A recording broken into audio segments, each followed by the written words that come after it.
Hindi naging ayon sa plano para kay Pangulong Vladimir Putin at sa mga puwersang militar ng Russia ang mga unang buwan ng 2026. Malaki ang itinaas ng Ukraine sa araw-araw nitong malalayong pag-atake sa loob ng Russia, kapos sa dami at pinsalang naidulot. At sa mga frontline, isang kontraopensiba ng Ukraine sa hangganan ng Zaporizhia at Dnipropetrovsk Oblast ang naiulat na muling nabawi ang mahigit 400 kilometro kwadrado ng mahalagang teritoryo. Kulang pa ba ang mga tagumpay na ito ng Ukraine para maginit ang dugo niya? Ngayon may panibagong sakit ng ulo si Putin, ang mga glide bomb.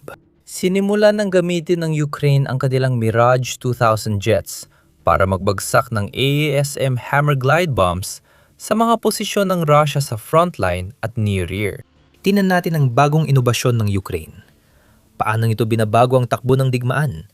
At kung paano maaring wala nang magawa si Putin upang hadlangan ito.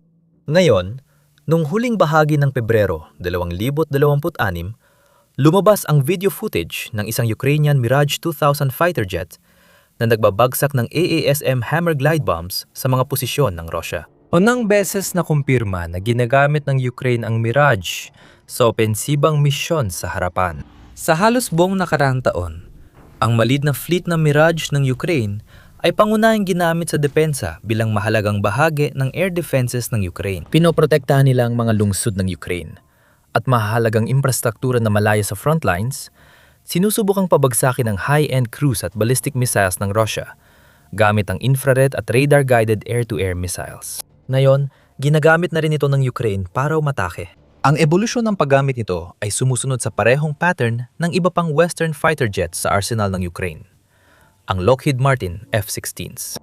Ang Belgium, Denmark, Netherlands at Norway ay nagbigay lahat ng F-16 fighter jets sa Ukraine. Hindi bababa sa 38 ang naihatid na sa Ukrainian Air Force pagdating ng 2025. 24 mula Netherlands at 14 mula Norway kadalasan ginagamit bilang piyesa ang mga eroplano ng Norway.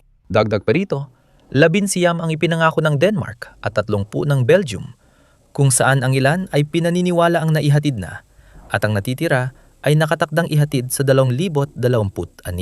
Tulad ng mga Mirage, 2,000 ang unang mga F-16 ay halos ginamit din para lamang sa depensibong air patrol sa mga lungsod sa loob ng ilang buwan, matapos dumating ang mga fighter na gawa sa US sa Ukraine noong Agosto. 2024, hindi ginamit ang ilan sa mga F-16 ng Ukraine sa opensibong pambobomba gamit ang US-made cruise missile at precision glide bomb hanggat hindi lumalaki ang fleet nito sa ilang dosena. Mukhang ginamit na ng Ukraine ang ilan sa kanilang Mirage sa opensibang aksyon kahit wala pang dumarating na dagdag, di gaya ng sa mga F-16. Ang uri ng sandata na gamit ng Ukraine sa kanilang pag-atake ang nagtatakda kung paano nila ginagamit ang dalawang uri ng jet sa opensiba. Ang mga F-16 ng Ukraine ay kaya magdala ng hanggang 8 GBU-39 B Small Diameter Bombs o SDBs sa isang biyahe. Ang mga bombang ito na ginagabayan ng GPS-INES ay may bigat na 285 pounds at may abot na hanggang 40 nautical miles kapag pinakawalan mula sa mataas na altitude. Pinayagan din ng US ang AGM-100 at 54 Joint Standoff Weapon o JSOW glide bombs na gamitin sa mga F-16 ng Ukraine noong Setyembre 2024. Bagamat hindi pa tiyak kung ginagamit na nga ito ngayon. Technical ding posible para sa mga F-16 ng Ukraine na magdala ng AGM-158 JSOW smart bombs. Ngunit mukhang hindi pa rin ito nagagawa sa ngayon. Ngayon, ang mga Mirage ng Ukraine ay kaya ring i-modify para magdala ng mga GBU-39 at JDAMAS, isa pang US guided glide bomb. Sa ngayon, ginagamit nila ang French glide bomb bilang pamalit. Kilalanin ang AESM Hammer. Ang AESM ay nangangahulugang Armor-Mount Air Sol Modular at ang Hammer ay nangangahulugang Highly Agile Modular Munition Extended Range. Gaya ng ipinahihiwatig ng pangalan, isa itong all-weather, matalinong sandata mula sa ere papunta sa lupa na kayang umatake mula sa malayo. Disenyo ito ng Safran Electronics and Defense ng Pransya at gagamitin para sa close air support at deep strike missions. Ang Hammer ay unang ginamit ng French Air Force at Naval Aviation noong 2007. Isa sa mga tampok nitong kahanga-hanga ay ang napakalaking flexibility nito na nagbibigay daan para magamit ito sa iba't ibang laki ng bomba, kabilang ang 200 at 75, 500 at 50, 1,000 at 100 at 2,000 at 200 pound na mga configuration. Dahil sa modularity, pwedeng ikabit ang iba't ibang guidance at propulsion system sa bomba. Kaya mas mahaba ang abot at mas tumpak ang munisyon ayon sa kailangan. Mayroong 3 pangunahing uri. Ang pangunahing uri, ang SBU-38, ay gumagamit ng hybrid na inertial navigation system na pinagsama sa GPS guidance. Ang guidance system ay ginagawang matalinong bomba ang dating ordinaryong bomba, na nagbibigay daan dito na gumana sa lahat ng kondisyon ng panahon na may Circular Error Probable o CEP na humigit kumulang 33 talampakan. Ang SBU-50, 4 na variants ay nagdadagdag ng semi-active laser homing sa pangunahing modelo ng SBU-38. Dahil dito, nagagawa ng bala na sundan ng mga target na tinutukoy ng laser, na nagbibigay dito ng kakayahang tamaan ng mga gumagalaw na target ng mas mataas ang katumpakan. Ang SBU-50, 4 ay maaring gamitin sa araw at gabi at nagbibigay ng mas mataas na katumpakan sa pabago-bagong mga sitwasyon ng labanan. Sa wakas, ang SBU-64 ay may imaging infrared homing bukod pa sa kasalukuyang INS GPS na kakayahan na makikita sa SBU-38. Ang variant na ito ay tumutulong sa bala na itugma ang target sa reference na larawan sa memorya. Kaya mataas ang katumpakan ng pag-atake kahit araw o gabi at sa iba't ibang kapaligiran at misyon. Hindi tiyak kung anong variant ng Hammer ang inihulog ng Mirage 2000 ng Ukraine. Pero malamang lahat ng 3 ito. Sa pagitan nila, ang iba't ibang mga variant ay ginagawang Hammer na epektibo para sa parehong close air support missions at malalayang pag-atake, kung saan maaari itong ilunsad mula sa malayong distansya na nagpapahintulot sa eroplano na manatiling ligtas at hindi maabot ng mga depensa sa impapawid ng Russia. Lahat ng 3 ay may saklaw na humigit kumulang 43 milya haba na mahigit 10 talampakan diameter na mga 1 talampakan at pakpak na mahigit 2.5 talampakan. Hindi rin tiyak kung gaano kalaki ang warhead na ginagamit ng Ukraine sa kanilang mga Hammer. Gayunpaman, malamang na karamihan ay gumagamit ng 500 at 50 librang bersyon dahil ito ang pinakakaraniwang ginagamit, lalo na laban sa mga hindi gumagalaw na target. Mukhang ganitong mga target ang pangunahing tina-target na yon ng Ukraine gamit ang kanilang mga Hammer. Ang digmaan sa Ukraine ay lubos na nagbago sa paraan ng pakikidigma sa makabagong panahon. Ang malawak na paggamit ng FPV at fiber optic guided drone sa digmaan ay nagpalabo sa definisyon ng frontline. Maaring tapos na ang no man's land na naghihiwalay sa 2 batalyon. Sa labanan sa Ukraine, tumutulong ang mga drone sa Ukrainian forces na mapanatili ang kanilang posisyon sa likod ng mga Ruso at gayon din sa kabaliktaran. Ang drone supply ay tumutulong mapanatili ang mga posisyon kahit matagal ang naputol ang supply sa lupa. Pero ang mga drone rin ay nangangahulugan na hindi kaligtas sa kahit anong posisyon hanggang 20 milya mula sa pinakaunahang mga posisyon. Unti-unti nang nawawala ang lumang konsepto ng NIRI na kumokontrol at sumusupply sa mga puwersa sa unahan. Sa halip, ang NIRI ay naging isang uri ng logistics zone, isang aktibong bahagi ng mga linya sa unahan. At dito nagkakaroon ng pinakamatinding epekto ang mga Mirage drop glide bombs ng Ukraine. Dito sa logistics zone, iniimbak ng mga Rusong rehimento at brigada ang kanilang bala, gasolina at supply. Dito rin natitipon ang mga tropang Ruso bago sumalakay sa gray zone at lampas pa. Dito rin kadalasang mahina ang depensa at vulnerable ang tropa at kagamitan. Sa katunayan, ang mga kamakailang tagumpay ng Ukraine sa pagsira ng mga air defense ng Russia sa unahan ay maaring isa sa mga dahilan kung bakit nakikita natin ang Mirage na nagbabagsak ng glide bomb sa harapan ng mas maaga kaysa sa nakita nating ginagawa ito ng F-16. Malamang na may mga puwang na lumitaw. Kung itong makabagong pananaw sa digmaan sa Ukraine na gusto mo, nasa tamang lugar ka. Mag-subscribe sa The Military Show para sa mga bagong balita at diskusyon tungkol sa digmaan sa Ukraine, gitnang silangan at iba pang lugar ng tensyon.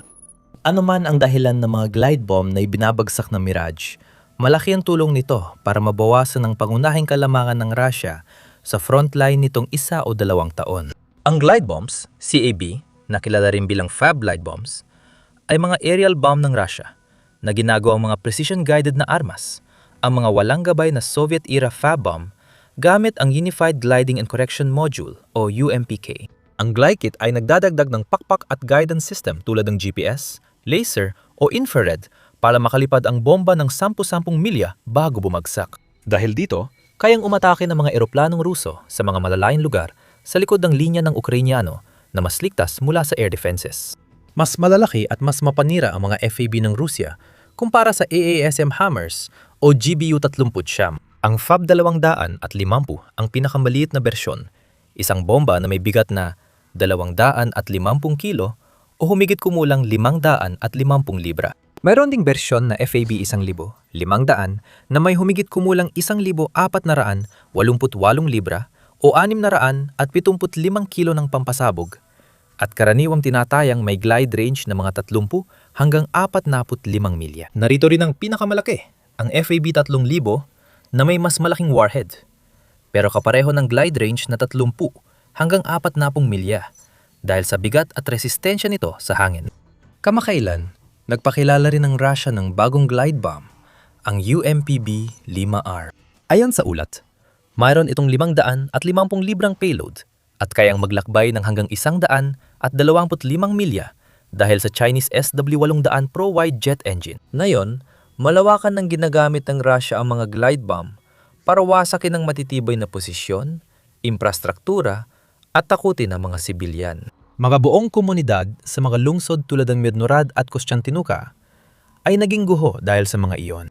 Ayon sa mga awtoridad ng Ukraine, mula nang tumawid ang mga tropang Ruso sa mga hangganan ng Ukraine noong 2022, mahigit 51,000 guided aerial bomb na. Karamihan ay FAB-CAB glide bomb ang inihulog ng Russia sa Ukraine. At hindi pa sila tumitigil. Noong Enero 2026 lamang, gumamit ang mga puwersang Ruso ng 5,700 at 17 glide bomb. 26% na pagtaas mula Disyembre 2025. Sa malaking bahagi ng digmaan, ang record para sa isang araw ay naganap noong Oktubre 17, 2025, kung saan iniulat na 268 glide bomb ang inihulog. Dalampasan ng record na yon noong Pebrero 27 nang gumamit ang mga puwersang Ruso ng 328 guided aerial bomb sa loob lamang ng isang araw. Dahil sa mga glide bomb na inihulog ng F-16 at niyon ay ng Mirage, abala ngayon ang Russia sa pagtuklas ng mahirap na katotohanan. Mahirap pabagsakin ang glide bomb, pero mura lang gawin. Ang Russian FAB ay tinatayang nagkakahalaga ng 20,000 hanggang 30,000 dolyar bawat isa. Dahil mura ito, hindi practical gumamit ng mas mahal na precision-guided missiles para pabagsakin. Gumamit na ang Ukraine ng ganitong sistema para pabagsakin ang mga FAB. Mula Setyembre hanggang Nobyembre, 2025 lang, iniulat na kawasak ang depensa ng himpapawid ng Ukraine ng hanggang 100 glide bombs. Pero wala sa budget ng Ukraine ang makatwirang gumamit ng mga missile na mas mahal ang 10 o 100 beses kaysa sa mga glide bomb na pinabagsak nila.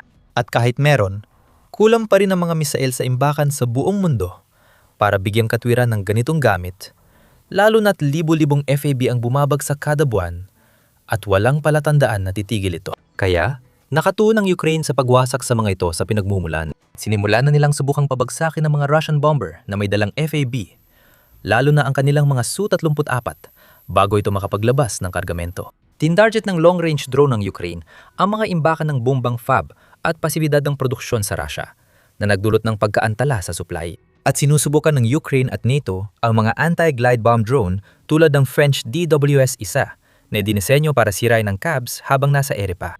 Pero sa ngayon, inilalabas na ng Russia ang mga modernisadong FAB sa pang-industriyang antas. Tinatayang may daan-daang libong Soviet-era na mga kit ang nakaimbak. Inanunsyo ng Russia ang layunin nitong patasin pa ang modernisasyon ng mga glide bomb gamit ang UMPK hanggang 100 at 20,000 kada taon, pagsapit ng katapusan ng 2025. Hindi pa malinaw kung gaano kalaking abala sa schedule ang dulot ng pag-atake ng Ukraine sa mga pasilidad ng paggawa ng FAB.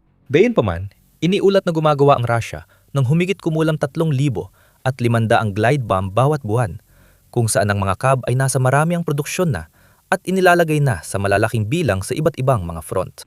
Samantala, ang Ukraine ay walang sandatang kayang magdulot ng parehong pinsala sa logistics zone at lungsod sa frontline ng Russia hanggang ngayon. Magiging interesante kung gagamitin ng Ukraine ang glide bomb sa parehong paraan o makakaisip sila ng bagong paraan para malamangan ang mga Ruso. Gayunpaman, may dalawang pangunahing hadlang na dapat lampasan ng Ukraine para mapantayan o mahigitan ng mga glide bomb mula sa kanilang Mirage at F-16 ang bisa ng sa Russia. Ang unang hadlang sa mga plano ng Ukraine ay ang kasalukuyan nitong limitadong bilang ng Mirage at sa mas maliit na sukat, F-16. Maaring gumamit ang Russia ng 4 na eroplano para maghulog ng FABs. Ang Sukhoi Su-34 fighter bomber, Tupolev Tu-22-3 long-range bomber, Sukhoi Su-24 attack jet, at MiG-31 interceptor. Tinatayang mayroong humigit kumulang 130 Su-34 mga 60 Tu-22 M3 bombers, mga 200 hanggang 250 Su-24 na nasa serbisyo pa, at mga 20 hanggang 30 lang ng espesyal na MiG-31 variant na kayang magdala ng mabibigat na standoff munitions. Sa kabilang banda, ang Ukraine ay may ilang dosenang F-16 at kakaunting Mirage. Napagalaman na ang Ukraine ay nakatanggap ng 3 Mirage noong 2025, kung saan isa ay nawala na dahil sa technical na aberya, at 2 pa ang nakatangdang dumating sa 2026, habang ina-upgrade nila ito sa F-4.5 generation Dassault Rafael. Sa ngayon, di pa alam kung ilan o kailan maihahatid. Ang limitadong bilang ay nakaapekto sa kanilang taktika. Dahil kakaunti lang ang mga jet at mahalaga ang papel nila sa depensa, maintindihan kung bakit nag-aatubili ang Ukraine na isugal ang mga ito sa labanan. Dahil sa maikling abot ng AASM Hammer, nalalantad ang mga eroplano sa depensa ng himpapawid ng Russia kapag lumalapit sila sa labanan para magbagsak ng bomba. Habang lumalaki ang fleet ng Ukraine at habang pinapahina nito ang depensang panghimpapawid ng Russia, dapat mabawasan ang problemang ito. Gayunpaman, mukhang mas mahirap para sa Ukraine na maresolba ang pangalawang issue, ang makakuha ng sapat na glide bomb para magkaroon ng malaking epekto. Bago lusubin ng Russia ang Ukraine, itinuring ng datos ng industriya ang produksyon ng Safran AASM Hammer na simboliko lang. Tinatayang nasa 200 hanggang 250 unit lamang ang taunang produksyon. Ipinapahiwatig nito na ang pinakamataas na kabuang inventaryo ay nasa 3,000 hanggang 4,000 simula noong 2007. Mas mababa ito kaysa buwan ng produksyon ng Russia ng FAB na yon. Mula noong 2022, malaki ang itinaas ng produksyon na pinapalakas ng mga pangangailangan ng digmaan sa Ukraine, mga pagbabago sa patakaran ng depensa ng Pransya at NATO, at malaking pamumuhunan sa kapasidad ng produksyon ng Safran, kabilang ang mga pag-upgrade sa kanilang pasilidad sa Mont Luzon. Tinatayang 5 Hammer ang ginawa ng Safran noong 2023 at 30 noong 2024 at mahigit 1,000 noong 2025. Noong 2024, inatasan ng Parlamento ng Pransya ang pamahalaan na regular na magpadala ng 600 AASM Hammer bomb bawat taon sa Ukraine. Noong una, kasama sa tulong ang mabilisang paglilipat mula sa mga imbakan ng militar ng Pransya, ang pagtaas ng antas ng produksyon na naabot noong 2024 at 2025 ay nagbigay daan upang regular na mapadalhan ng Ukraine ng mga bagong bomba habang sabay na pinupunan ng mga imbakan ng Pransya. Pero hindi pa rin ito sapat. Ang 600 bomba kada taon ay 200 beses pa ring mas mababa kaysa target ng produksyon ng Russia. Sa ganyang dami, mahirap makita kung paano magkakaroon ng kasing mapangwasak na epekto ang mga glide bomb ng Ukraine tulad ng mga FAB ng Russia. Pareho rin ang kwento pagdating sa mga GBU-30 Posibleng-posible na ma-modify ang mga Mirage ng Ukraine para magdala ng mga bombang ito kasabay ng kanilang mga F-16. Sa papel, mas marami silang pwedeng ipadala sa Ukraine. Nakaplano ang US Air Force na bumili ng 24,000 GBU-30 BSDBs at mahigit 17,000 na ang nagawa mula nang magsimula ang produksyon noong 2005. Simula 2026 gumagawa na ang Boeing ng 2,500 na mga bomba kada taon, mas mataas mula sa dating minimum na 750 bawat taon. Inasang lalago pa ang produksyong ito sa ilalim ng $6.9 bilyong na Lot 20 na kontrata na sumusuporta sa produksyon hanggang 2035. Gayunpaman, hindi nag-iisang Ukraine sa agarang pangangailangan ng mga GBU-30 Noong Mayo 2025, inaprubahan ng Kongreso ng US ang pagbebenta ng 1,400 GBU-30 sa Poland, isang mahalagang hakbang para mapalakas ang depensa ng silangang bahagi ng NATO. Kasama sa $180 milyong na kasunduan ang suporta sa lohistika, pagsasanay, at inert na practice munisyon. Kabilang sa mga naunang kontrata ang pagbebenta ng 500 units sa Morocco sa $86 na milyong at 400 units sa Romania sa halagang $84 na milyong na nagpapakita ng patuloy na internasyonal na kasikatan at integrasyon ng bombang ito. Sa tinatayang halaga na nasa $57,800, isa ito sa pinakamatipid at pinakakomprehensibong munisyon ng ganitong uri sa buong mundo. Ngunit ngayon, tulad ng maraming iba pang mahahalagang sistema ng sandata, gaya ng Patriot PAC-3 air defense missiles, may mabigat na kakumpetensya ang Ukraine para sa GBU-39BS ang Israel. At tulad ng sa mga PAC-3, mukhang malayo sa prioridad ang Ukraine pagdating sa mga GBU-39B, lalo na kayong patuloy ang tensyon matapos ang labanan ng US at Israel laban sa Iran. Noong Pebrero 2025, inaprubahan ng US State Department ang pagbebenta ng 2,100 at 66 na GBU-39B sa Israel bilang bahagi ng isang $6.75 bilyong na pakete ng armas.